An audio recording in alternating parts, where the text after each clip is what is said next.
Hey everyone, and welcome back to Don't Open That Door. I'm Justin, and man, why did I come on this trip again? I'm Nico, and I also just wouldn't have got on this fucking trip, I'm gonna be honest. Well, I'm Dan, the musician. And we're here today to discuss a request from a supporter. You know what fucking movie we're watching today, y'all? No. Is it Waterworld? Well, that's pretty wild considering we're talking about it now, but it's The Cabin in the Woods. So this one was directed by Drew Goddard, and it stars Chris Hemsworth as Kurt, Fran Kranz as Marty, Kristen Connolly as Dana, Anna Hutchinson as Jules, and Jesse Williams as Holden. So we open with 5 college students: Dana, Kurt, Holden, Jules, and Marty. Again, the cast we just read. Pretty much. And they're going to a cabin which is owned by Kurt's cousin, and they're trying to spend basically a weekend off the grid. Unbeknownst to them, though, their actions are being manipulated, both directly through like drugs and shit, and also by indirect means, by members of a mysterious institution for reasons that we really don't know yet.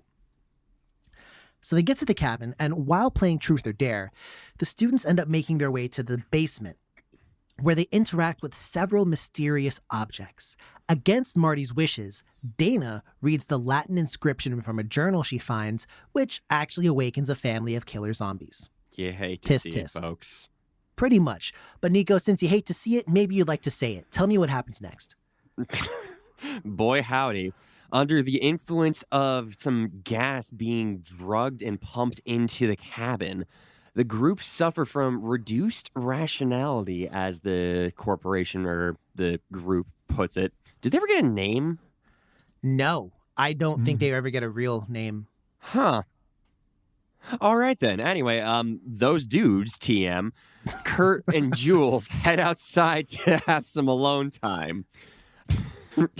Not with those dudes. It's just the two of them. Bro, you took this in a direction that was not the direction that was initially stated. The sentence would end that way with my eyes seeing the words in front of me. I have been betrayed once again. Realize. Bro, I'm saying. Anyway. Try that one again. And Kurt and Jules head outside to have some alone time. The pair fall under the influence of pheromones produced by the company at this point, but they're swiftly attacked and Jules is killed. Kurt returns to the group at this point with the killer zombies hot on his heels. Hot. They're not hot. They're just like on his heels. This isn't that kind of movie. I was giving him my support, though. Also, we should watch Zombie Strippers. Yeah, I'm on board. Right. At first, though, the group makes a plan to stick together, but under some quick work from the company's drugs, they decide to split up and board up their individual rooms. Marty, again, is protesting the entire time. That's a classic maneuver, yo. That's some real Scooby-Doo shit. Let's split up, right? gang. It really fucking is. It really fucking is. And they get into more shenanigans from there. So at this point, Marty, the resident pothead, begins to theorize that they are not thinking straight, and he actually finds a hidden camera in a lamp in his room. But he's grabbed by one of the zombies and is seemingly taken off the map, killed, dead, eliminated, bloodied, sacrificed. Kurt, Holden, and Dana at this point make a run for it, but the only road out of the cabin grounds is blocked by a real fast cave-in out of nowhere orchestrated by the institution again. I'm surprised they didn't include the 1812 overture at that part, honestly. It would have been fucking incredible. And they have nowhere else to go at this point. But Kurt attempts to go across the fucking Gerudo Desert on Epona, by which I mean motorcycle over that bitch, but he runs into an invisible wall and gets murked like a fucking Kaizo level in Mario Party or Mario Maker. Holden and Dana flee at this point, but Holden is killed out of fucking nowhere from a member of the zombie family as they skewer him through the neck. And Dana is forced to flee for her life. I just want to say real quick, that zombie was chilling in that Yeah, RV for a minute. He for was a just minute. vibing, man. He must have been smoking that shit Marty was smoking. And all of a Yeah. sudden he's like, oh shit, they're here. Fuck. Just like, put it out real Gotta do quick. my job. Oh. But I will continue. So once this happens, members of the institution begin to celebrate as their mysterious task has apparently been completed. The festivities are put on hold, though, as they receive a call from the director, who claims that one of the group, not counting Dana, is actually still alive. So it turns out that person is Marty, and he rescues Dana from a zombie attacking her, and he leads her through a secret tunnel to the institution. Now, Secret tunnel. I knew that was coming. Secret. Every time. In the institution, the duo find all these different types of nightmarish creatures in holding cells. And a lot of them are like callbacks to like horror movies and shit like that, but we'll talk more about that. And the actual security of the institution begins to like attack them and shoot at them. So Dana releases all of the creatures. Now, Dan, I can only imagine what happens when all these creatures get loose, right? Yeah, you can kind of imagine that all the chaos that ensues from here. And the members of the institution are slaughtered by the creatures. Damn. Marty and Dana make their way deeper into the institution until they find themselves in a temple with 5 stone slabs referring to the stereotypes in American slasher flicks. The director appears, and she informs them that there are evil ancient ones that lay asleep deep beneath the institution. Branches of the institution all over the world attempt rituals where they must sacrifice young people in accordance with specific ceremonies. All other branches have failed, and it is up to the American branch to succeed.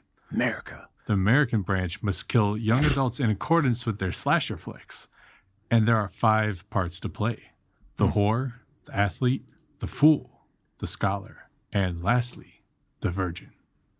She says that the whore must die first, and the virgin must be the last to die or survive, doesn't particularly matter.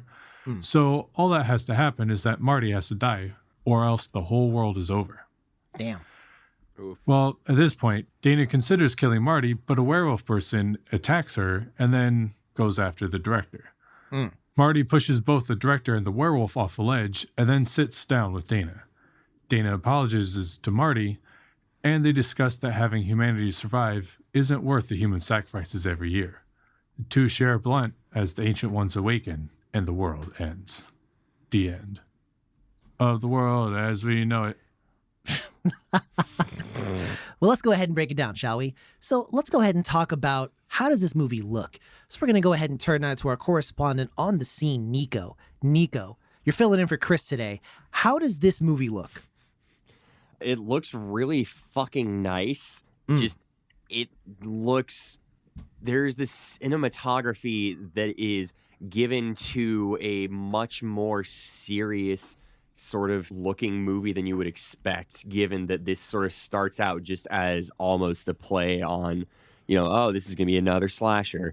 And then it's just like really smart out of nowhere. And I love that they have cinematography that just reflects that. And keeping that in mind, the color palette is also really nice and vibrant. And the character designs in this are fucking great for both the cast, the main cast, as well as all the monsters. There wasn't a single thing, you know, maybe Merman excepting, that didn't look absolutely impeccable.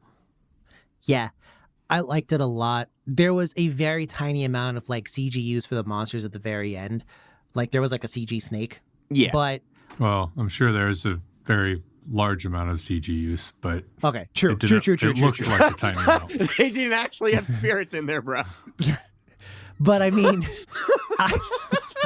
fuck you. They're just recording this shit live on the Saying. scene. The Graham's gonna love this. Fuck you.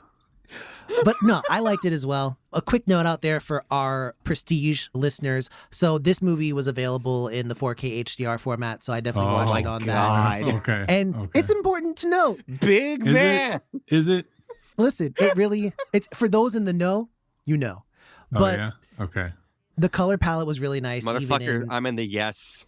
You're in the no. Even in that format, I liked it a ton. And just generally to follow up on what Nico was saying, I loved all the visual callbacks to like different horror movies. Because there was stuff with like, there was a one monster that had like a little puzzle box. It was clearly supposed to be Yeah. Pinhead, but instead he had like saw blades in his head.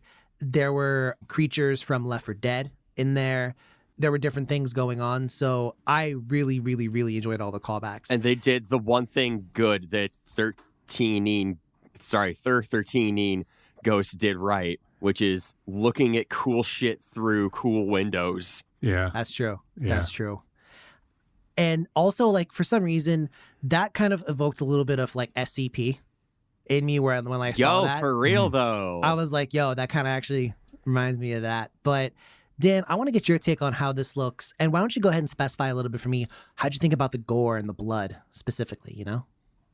I thought a lot of it looked pretty great, especially near the end. There's a lot of blood and a lot of gore. Yeah. Now, there were one or two times at that end scene where it looked kind of fake. Like, I remember there's one part where an elevator opens and it's just like gushes blood everywhere. And that blood looked like CG blood. But like, hey, I mean, what do you expect, you know?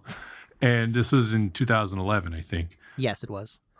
So, you know, I thought it looked pretty good overall, and especially earlier than that, before all the shit goes absolutely bonkers, like it looked pretty good. And then also even the very, very last scene when the hand comes out of the ground to like destroy the world, like, the god awakens, like that looked pretty cool too. So overall, I loved it. I definitely agree with that. And to kind of follow on that, just with the way the movie sounds, I quite enjoyed it. I didn't think there were, for me at least, any kind of like massive overarching kind of scores or anything like that that really stood out to me. But I thought all the sound effects were cool. I liked the sound of the squelching when someone got stabbed and stuff like that. Like, Had a good squelch in there. Yeah. yeah, you gotta have a good squelch. Gotta have a good squelch. But yeah, I really quite enjoyed it. But, you know, I'm gonna kind of tip my hat here to the maestro. Dan, what were your thoughts on the sound? Pretty much the same. I just want to echo what you said. There, like soundtrack wise and things, there wasn't anything particularly standout, but it accentuated the film really well. I liked there's a couple times where Marty hears like a voice, like a whisper voice kind of, and that was pretty effective. I thought that was really cool. All the monsters sounded cool. I liked it. Agreed. Nico, anything you want to jump frog on there and add? Yeah, just one thing really quickly. I really think the title card reveal is very effective because of just how sudden and the use of just that really deep thud in the soundtrack that just sort of like hits you in the chest, given that like everything that had happened prior didn't seem like the movie was about to say the cabin in the woods, but then it just like suddenly punches you in the chest there. And I thought that was a really effective, just sudden, like, I don't know what you call that, cut instance something. You know, that's interesting too, because I was kind of reading how they intended for that intro scene to like make people, like if you saw it in theaters, to make people think that you were in the wrong movie. Like that it's completely different from the rest of the movie, you know, lighthearted comedy, which I mean, of course the rest of the movie is comedic and everything too, but yeah, not as much, you know. And then I guess, I'm sure we'll talk about this in a second, but you know, this movie is very much a satire of the genre. Right. And there's not a lot of jump scares, except that's a jump scare. That's one of the only jump scares in the whole movie. Yeah. Pretty much. Which I think is kind of interesting. So one thing I want to talk about real quick, not real quick at all, really, is genre and how this movie kind of works within the different genres that it encompasses. Because it is, while it is a satire of horror tropes and things that happen in horror movies, it is also kind of showing you a horror movie in and of itself. You know what I mean? So how did you guys like that interplay between satire and horror for this particular movie? I loved it. I thought it was just a really effective horror movie. I thought it was an extremely effective satire. I mean, it hit all the points, all the tropes and everything. And I mean, it even is like kind of meta. I've been talking about how as the main cast is put through all this shit and people are manipulating them, there's people making bets and being entertained and watching them and everything. And that's what we're doing. Like, that's what we as people, as Dan, Nico, and Justin are doing. We're watching people get murdered every week and, Yeah. talking about it on a podcast. And that's the same shit that's happening in the movie pretty much. And I think that's really cool. But I think it just did everything it wanted to do very effectively. Nah, that is completely factual. Now, Nico, I wanted to talk to you real quick about, so we know that the 5 characters we have are basically placed into the 5 categories of the whore, the athlete, the scholar, the fool, and the virgin. Now, obviously, these people are kind of, they don't necessarily fall squarely into these categories. Kurt is an athlete, but he's also quite intelligent. But they're given drugs to kind of like help them better fit into these boxes. How did you feel about that commentary? And do you think that the stereotypes they ended up portraying are true to what we see in horror movies? I think they really are. I mean, putting them into more understandable layman's terms, the scholar would be like the nerdy kid, the athlete is the jock, the virgin is the final girl. Correct. What are the other ones? The fool is, I mean, that can kind of stay the same, actually. Pretty much. And the last one. The last one is the whore. Oh, yeah, the hot one. Yeah, essentially. Yeah. And / the one who has sex in the movie. That is actually what I was going to say was the biggest one, because there's always one person that has sex and they end up getting killed. Not because of it, but they end up getting killed. Yeah. So I did want to ask real quick. So there was one bit of commentary here where I didn't know, maybe this was just me as the representative minority on the pod, but they said that according to their rules, the whore always dies first. But I know from my experience of watching these horror movies that it's oftentimes the minority dies first. Yeah, true. So I was like, we needed the Jordan Peele version of this movie stat. Yeah. I mean, I don't really know. You know what I mean? I don't really know what's up. But I guess kind of regardless, that was like the only kind of minor point of contention that I had with those specific roles, was that it was like, hey, that's not always how it works. But aside from that, I kind of, I mess with it. So now I also want to kind of, how do I say this? I want to move along here to the institution now. So the long and short of it is the institution, of which there are several branches around the world, they all work together, basically. And every year they have to basically try to kill basically anybody from children up to like young adults, essentially. And they have to kill them in accordance with like certain rules. So for example, like the group had to choose how they were going to die. Like they couldn't just kill them. Like they had all the objects in the basement, and from those objects, the group essentially picked how they were going to die. They also had the option to refuse the call to adventure entirely. Yeah. It's just like not something that happens very often. Exactly right. Although they did also say they kind of rig it a little bit. Like that's why they gas them and they make them more susceptible to these choices. But you are correct. They're like, at the end of the day, they always have to choose. Yeah, they leave a little bit of it up to fate every time. Exactly. And I guess they have multiple branches so they can try multiple times, and at least one of the branches has to succeed. I think at the start of the movie, they said that the Japanese branch had 100% rate. Like they'd never fucked it up before. I think another thing that was kind of clever there is, and this might be a little bit perhaps essentialist, but at the worst, but I think it was a really intelligent thing they did too, because each sort of region they had there was mimicking the style of horror that they like would be known for having. Yeah, Japan absolutely. was some J-horror shit. There was some branch in like North Snowy Town, Europe, something or other. Stockholm, I think it was. Yeah, that had some folk horror shit looking going on there. There was a fucking, I can't remember others off the top of my head, but like I know there were other genres that were like at least hinted at during those sort of like cutaways. Correct. Those like other branches. Absolutely correct. So do we think, and we know at the end of the day that the only reason why the branches are doing this, like, yes, it is a morose task, and they do take a kind of fucked up pleasure in it. You know what I mean? They have like a betting pool. A literal dead pool. Yeah. And they explain it as people blowing off steam, you know what I mean? Like, because they have this task where if they fuck up, the world ends. Mm-hmm. Viewing it through that lens, is the corporation ethical or the institution ethical? And I'm going to step forth and say, yes.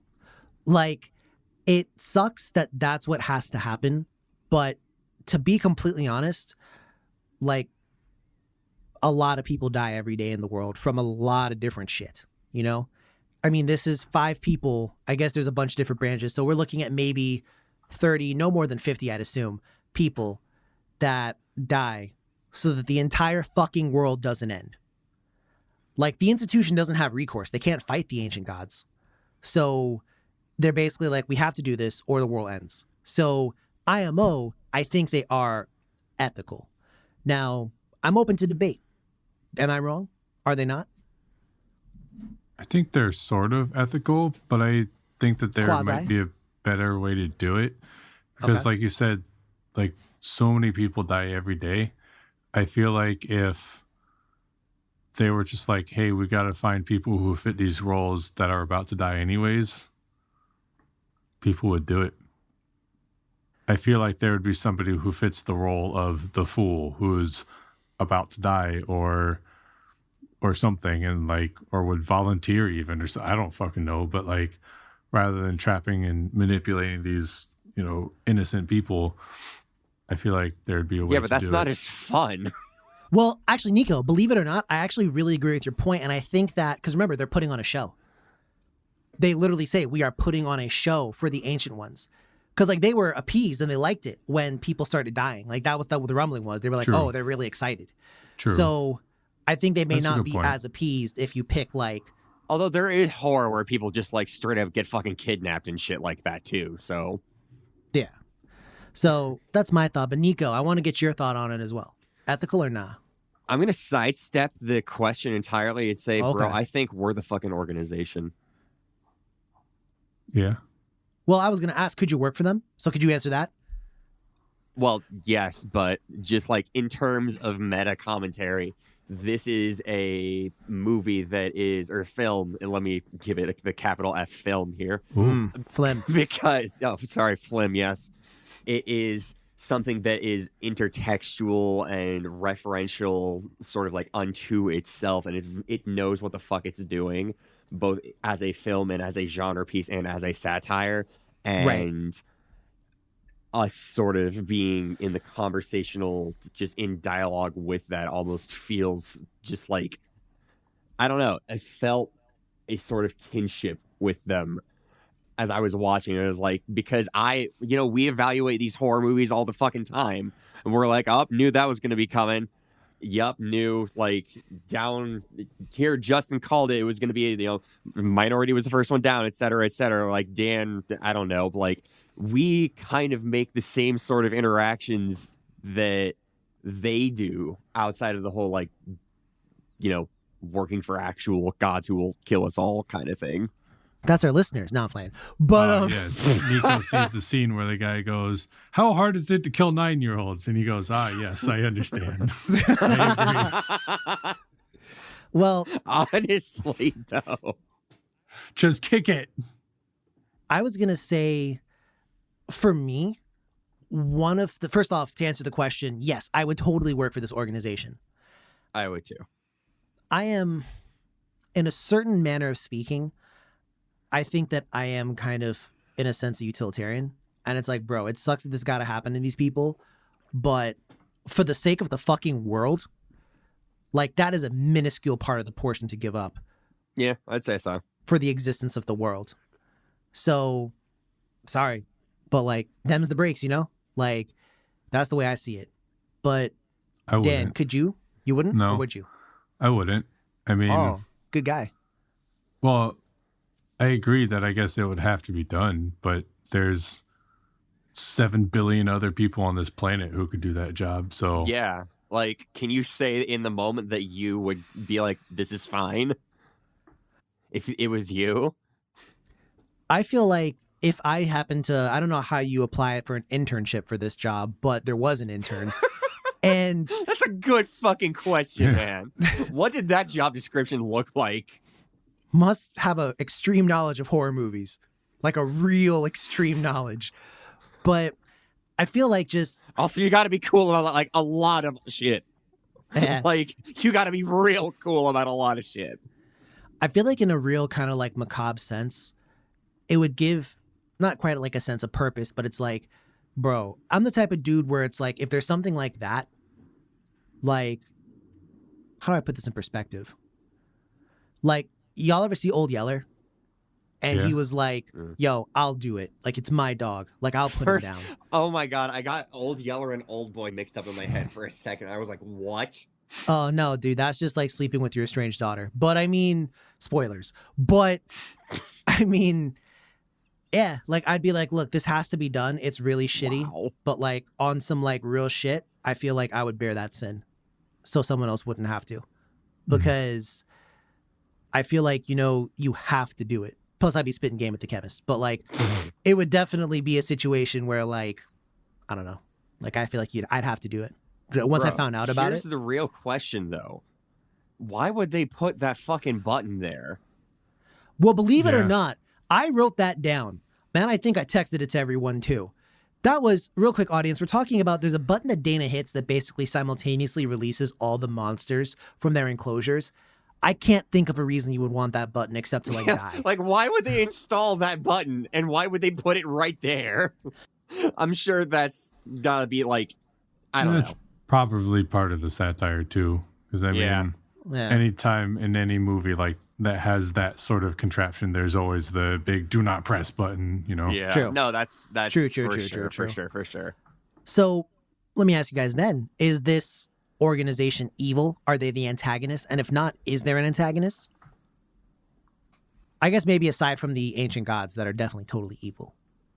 Yeah, I guess they are, but I don't really consider them Members part of this movie. Yeah. Are they evil if it's just that's what happens when they wake up? It's just a side effect? Like they are saying that this is like they are appeased and they stay, like chill so long as like we play the sick game where we sacrifice people for placating them. Yeah, no, that's fair. I don't think the organization is evil necessarily. I mean, I think it is just a really shitty circumstance, I guess. Yeah. But I don't know who the antagonist would be because like you have the main characters fighting for their lives, so the whole movie you're like, oh yeah, these are the good guys, but at the end, they're the ones who doomed the world just by not dying. If they had died, then the whole world would be saved, So are they the bad guys? I don't know. Yeah, kind of, right? Like, personally, I think at the very end, you're right. I think that's when Dana and Marty become antagonistic for me. Because they made the choice of, like, they're dead either way. And that's the thing. If they don't die, the world ends. You are dead either way. At that point in time, you're really selfish. To just like... Or more specifically, if Marty doesn't die. Right, exactly. So like, honestly, if I was Dana, I'd have capped him. Like, no questions asked, I'd have capped him. Spoilers for the what would you do, but I'd have totally shot his ass. So, speaking of, let's do a little what would you do? So, before we get started, I want to ask, judging from horror movie tropes, archetypes, it doesn't have to be one of the 5 listed in this movie. What archetype do we fall into? Maybe in a slasher, you know what I mean? So Nico, let's me and you determine what's Dan's archetype. What's this man really about? You know what I mean? Dan's a smart motherfucker. He is a smart motherfucker. I know this to be true. This is a cabin in the woods, so I would survive. Oh, yeah. I think this man's a scholar. I feel like Dan has to be the scholar. Also, because the scholar doesn't always have to be like necessarily like really like lore smart. Sometimes it makes the common sense decisions that like Dan's really good at. So I feel like that's fair. That's up there. So now Dan, let's me and you determine what this trick Nico, his archetype is. I'm trying to piece it together here, yo. I kind of feel like Nico would also be the scholar, but like a different type of scholar though. See, I'm putting Nico like solidly in between like the whore and the fool. And You flatter me so. And I'm like, to be honest, I feel like just on any given night, Nico can fall into like one of the two categories. So, I mean, you're not wrong there. I just feel like, when you mentioned like the scholar doesn't always have to be in lore, I feel like he's got the lore part of it. In like Wildermyth, how you get to choose or like Fire Emblem, you can like choose the path. Okay, you're a thief, but are you an assassin or a rogue or whatever? yes. I feel like Nico's a scholar, but like taking the lore-based scholar route. Okay. That's fair. I think Am I a mounted unit or not? depends. Because you get that weakness. But anyways, moving past that, check our Fire Emblem podcast later. But bonus episode, Fire Emblem. But Don't fucking play. I will go down that road with you. But what am I, by the way? So y'all two put your heads together. What am I? I think you're the jock. What the fuck? You're a mix between the jock and the fool. It depends on the time of day and, what the moon's been doing recently and shit like that. And just the ether, the energy in the room. I don't know. That's fair. I guess that's fair. So, having defined our stereotypes here and everything else like that. So, first off, would you go on like a weekend getaway to a cabin in the woods? Like, would you? Is that something you do? Yeah. I mean, do they got AC? Let's say it's a brisk fall, so there's no need for AC. Yeah, maybe. I'd go. I like adventuring, so I would totally do that. Now, let's say, we're doing Truth or Dare, and then we find all the mysterious objects in the basement. First off, obviously, we would never really get in trance. Hell no. I'd be like, Nah, hard fucking pass, bro. first off, when Dana started reading the Latin, I had to smack that book out her fucking hell head. no. Yo, fuck yes. Yeah, Marty had the right idea. He just didn't go far enough. He should have just been like, smack that shit out of their hand. I'd have been like, absolutely fucking not. It's in Latin. Yeah. It doesn't mean anything. How the fuck do you know? But secondly, I feel like if you did have to pick an object to be entranced by, what would it be? And you can even make up one of your own, Like maybe a creepy piece of sheet music, maybe like an enchanted doll, maybe the seashell. Like the one guy really wanted to see a mermaid, I guess. So what would be the one object that I think would really trap you? Bro, I don't know, but I would absolutely not fuck with whatever great value Hellraiser shit was going on in there. I seen that puzzle box. I No was like, way, you bro. fucked up, bro. No way. You Steer fucked up. far clear of that. You fucked up. Dan, how about you? What would be your I feel like it would be like a globe. Okay. Because like I always like a haunted globe. geography kind of stuff Love and just to like spin a globe. exactly. What kind of spinning monster would shit. that result in coming for you? What monster would come out of that? I feel like it would Bigger be globe. just a bunch of different like spirits of like different cultures or some shit. Oh shit. Yo. Nico, I'm gonna need you to come up with one too because this is too cool. Damn. Okay. No, I got you. See, you got the cultures of around the world, but Okay. I got you one better. What if Okay. it was the ghost of Mr. Worldwide Pitbull, my man Oh shit. himself? It's 301. 305, motherfucker. Five. Whoa! 301 This is man LA. said 301. He dialed the wrong area code. Correct. I'm going to LA Wrong now. area code. But nah, I mean, I see that. For me, I think I'm a little bit torn. For me, I guess because I'm such a sucker for cosmic horror, I feel like for me it would just be like an object that like I couldn't really define, like something that had like cyclopean geometry, and I just couldn't It's fucking like actual comprehend it. cyclopean geometry because here's what would happen. You would see like this fucking arch structure and you'd be like, hey, Nico, come over here. Look, it's cyclopean geometry. It's shining so bombastically. We just start spitting bars, bro. We just start rhyming in the Aesop rock verses, bro. Yo. You know what would also get me though? What? I feel like if I found some time bewitching incense. Oh, that would yo, also get bewitching me too. incense. Oh my god. That would be the fucking end That of too. us. That too. But yeah, I feel like I'd summon some kind of cosmic entity to come fuck me up. And if I wasn't allowed to do that, if it had to be something like the organization could actually have, it'd probably be like a picture of just like a really hot kind of like emo, kind of like emotional kind of looking chick. I'd be like, Yeah. what is the story behind this picture? And then it'd just be like a banshee or something might pop out. Or like an Avril Lavigne CD. Hey, she just dropped, by the way. I don't know if you saw.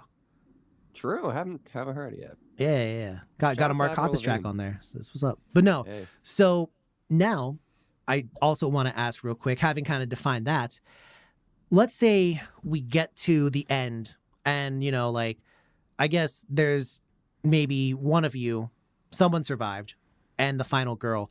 Would you take your death to save the world, or would you be like, fuck it, this whole bitch is burning down with me? I would take my death. I feel like I'd take my death. Nico? I don't know. I don't know, Nico? man. I want to say I feel like I would take my death, but Nah.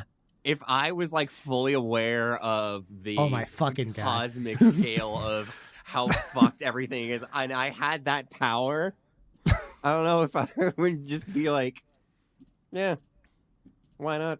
Why not just dab on the haters? And also everybody else. Nico bids the world a fond fuck you. But let's go ahead now and take it to our critical review, shall we? So what do you think? Where do you think this movie is on Rotten Tomatoes? I think it's pretty high. Oh, yeah? How high are we Yeah. talking? Nico, what about you? I'm going to say also really high. I'm going to say like mid to high 80s. I would say 89. I give Dan the win here, 92%. Oh, okay. Wow. Okay. From the critics here on Rotten Tomatoes. Audience score coming in at a more modest 74%. So why don't you go ahead, tell me maybe your favorite scene in the movie, and then give me your score. And who wants to lead off here? I will lead. I really enjoyed this movie a lot. I thought it was a ton of fun, just as sort of a, face value movie experience. But then also just all the tropes that they play on, just the satire part of it is really well done, really intelligent, and doesn't get in the way of an entertaining movie either.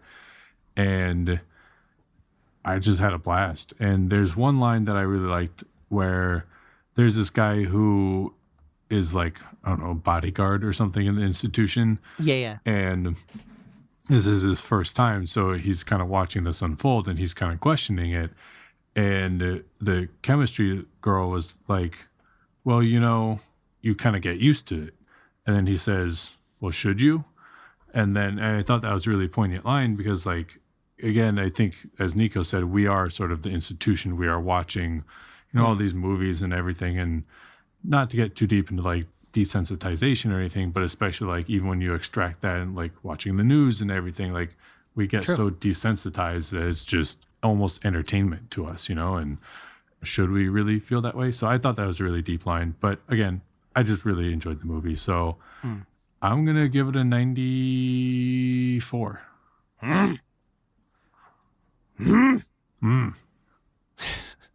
I want to insert the from the one Korean freestyle joint. Fuck, I always forget the name. Oh, of I it. know. Ichima. No, it's not Or Ichima. It's the fucking it's the one with one it's got like freestyle Flow joint. Sicky Yeah. on it, I think. So, Nico, is it me or you to go next? I'm gonna say you, Justin. All right, so I'll keep it real with you. I really fucking enjoyed this movie as well.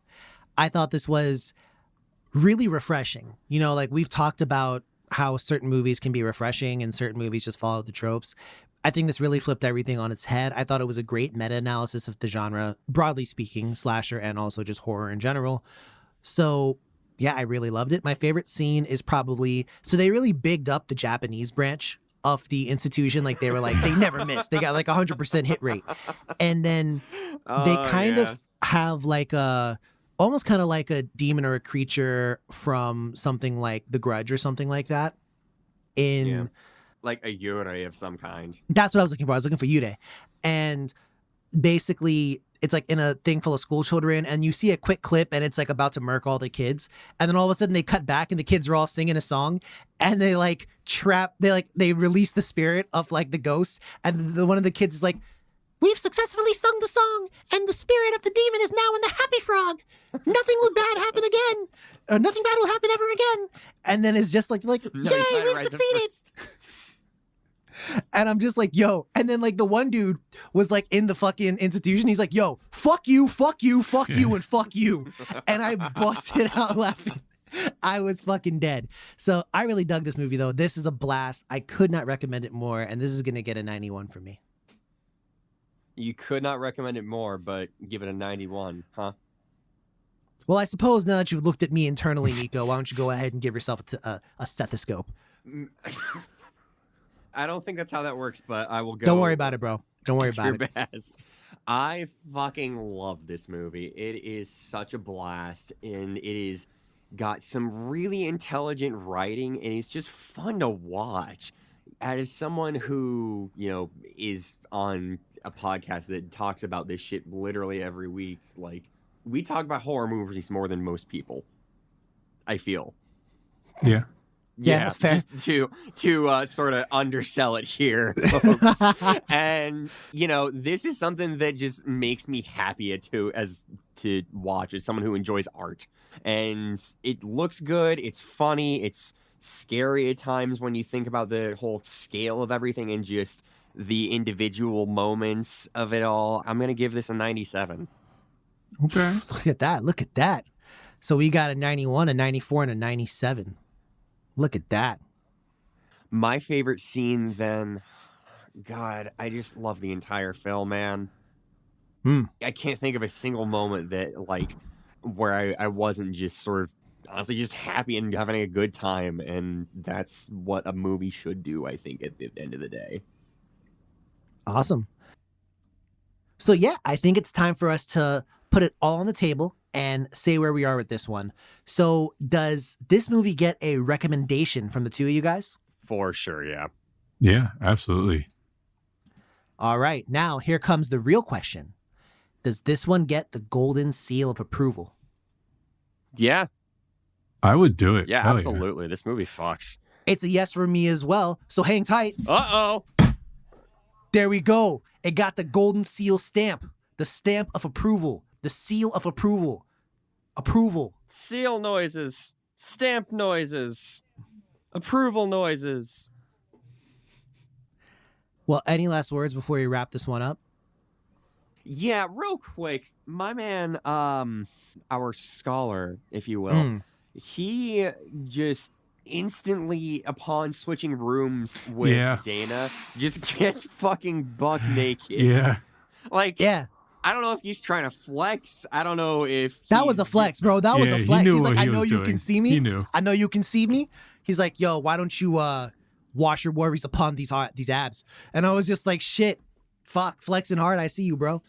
But yeah, fair enough. Fair enough. I actually too have something to say for once. Wow. Oh. So, like I said at the start, but I did want to give a big thank you to one of our supporters on Twitter. She reached out and she recommended this movie to us. It had been a minute since I saw this movie, you know what I mean? And I forgot how much this movie is actually good. I might not have liked it as much back in the day, but it's a pretty good movie. It's a pretty damn good movie. So I would like to just thank her for reaching out, you know what I mean? And definitely recommending it to us. And as always, this goes out to like all of our listeners, you know what I mean? Like, we're not antisocial. Drop us a line. I promise. We're a bunch of well-mannered, humorous gents, especially Dan. So why don't you go ahead and if you agree with anything we've said, disagree with anything we've said, or just even have a recommendation for us, drop us a line. Tell us we're either really good looking, maybe really ugly. I don't take it personal, I promise. We're on Twitter and Instagram at DOTD Horror. We're also on Facebook. Don't open that door. Plus, you can catch every episode we've done on our website. That's dotdhorror.com. But till then, keep your wits about you.